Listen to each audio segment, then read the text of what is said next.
হাদির ভাইয়েরা কি ঘুমিয়ে গেছে? শহীদ আবু সাইদের ভাইয়েরা কি ঘুমিয়ে গেছে? আপনারা যদি জেগে থাকেন তাহলে আমার এই এলাকার মা এবং বোনদের ইজ্জত নিয়ে ছিনিমিনি খেলা হয় কোন সাহসে? আপনাদের স্পষ্ট ভাষায় জানিয়ে যেতে চাই, আমার দেশের মা এবং বোনদের উপর যদি হামলা হয় সেখানেই প্রতিবাদ করবেন, প্রতিরোধ করবেন। ওই নব্য জালেম বিএনপির কালো হাত বেগে গুড়িয়ে দেবেন। যদি মামলা হয় বলবেন রাশেদ প্রধান হুকুম করেছিল তার নামে মামলা দিতে। পারবেন? আলহামদুলিল্লাহ। এই যে আমার বাম পাশে একটা কলেজ, নবাবগঞ্জ সরকারি কলেজ, 1987 সালে ছাত্র সংসদ নির্বাচন হয়েছিল। পুরা প্যানেল জিতেছিল শহীদি কাফেলা ইসলামী ছাত্র শিবির। বিপি হয়েছিলেন আজকের বর্ষিয়ান নেতা নুরুল ইসলাম বুলবুল, এখানে বসা আছে। এরপর আর কোন ছাত্র সংসদ নির্বাচন এখানে হয় নাই, কারণ তারা হারার ভয়ে খেলতে চায় না। জাতীয় নির্বাচনে এই চাঁপাইনবাবগঞ্জে হারার জন্য আরো 3 জন খেলতে এসেছে, তাদেরকে বলুন হারুন। যারা হারার জন্য খেলতে এসেছে তাদেরকে বলুন হারুন। দাঁড়িপাল্লার 3 জন জিতার জন্য এসেছে, সেবা করার জন্য এসেছে, তাদের বলুন জিতুন। এখানে আসন কয়টা? এই 3টি আসনে দাঁড়িপাল্লাকে জয়যুক্ত করে আগামী দিনের প্রধানমন্ত্রী ডাক্তার শফিকুর রহমানকে উপহার দিতে হবে। আর ওই নির্বাচনের দিন আরো একটা ভোট আছে, মনে আছে তো নাকি? গণভোটে গণভোটে গণভোটে সংগ্রামী সাথী এবং বন্ধুগণ, ওই লন্ডন থেকে একজন মুফতি এসেছে, ছিলেন নাকি আপনারা? আসার পরে নির্ধারণ করছে মুফতি সাহেব কে মুসলমান, কে শিরক করে, কে বিধর্মী। আমি দেখলাম উনি ওনার বক্তব্যে বদরের যুদ্ধে হযরত আয়েশার নাম বর্ণনা করলেন, উনি নাকি যুদ্ধ করেছেন।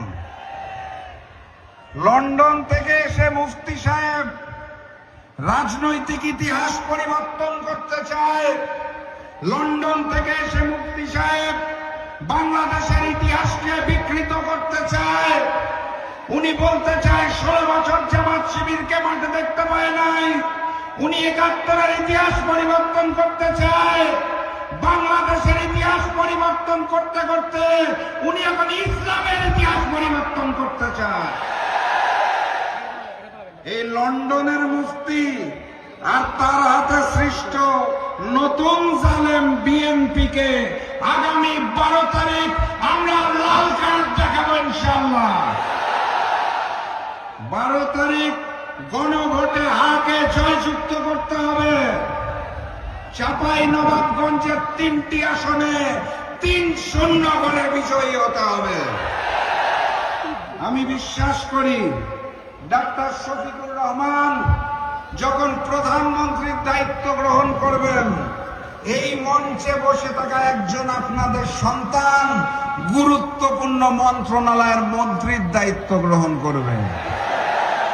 কে তিনি? আলহামদুলিল্লাহ, আপনাদের এলাকার সন্তান। কিন্তু আমি স্পষ্ট ভাষায় জানিয়ে দিতে চাই, ওই যারা হেরে যাওয়ার ভয়ে নির্বাচনকে নানাভাবে প্রশ্নবিদ্ধ করতে চাচ্ছে, ওই বিএনপি যারা ডাক্তার শফিকুর রহমানের সোশ্যাল মিডিয়া অ্যাকাউন্টে হ্যাক করে নারী বিদ্বেষী পোস্ট দিচ্ছে, সেক্রেটারি জেনারেল জামাতের তারটাও হ্যাক করা হয়েছে, যারা নির্বাচনে নিশ্চিত পরাজয় বুঝতে পেরে এখন তারেক রহমানের আই হ্যাভ আ প্ল্যানের ষড়যন্ত্র শুরু করেছে, তাদেরকে 12 তারিখ রুখে দিতে হবে ইনশাআল্লাহ। 11 তারিখ রাত থেকে 12 তারিখ ফলাফল ঘোষণার আগ পর্যন্ত প্রত্যেকটা ভোট কেন্দ্র পাহারা দিতে হবে। পারবেন আপনারা? তাহলে বিজয়ের মার্কাটা কি? আরো জোরে জিতবে এবার ইনশাআল্লাহ। সর্বশেষ কথা বলে বক্তব্য শেষ করব। নতুন বাংলাদেশে নতুন জালেম চলবে না। নতুন বাংলাদেশে ভারতীয় আধিপত্যবাদ চলবে না। নতুন বাংলাদেশ হবে ঐক্যবদ্ধ বাংলাদেশ, ইসলামের বাংলাদেশ, কুরআনের বাংলাদেশ, মানবিক বাংলাদেশ, যেখানে হিন্দু মুসলমান সকলে মিলে আমরা নতুন বাংলাদেশ গড়ে তুলব। প্রস্তুত আছেন?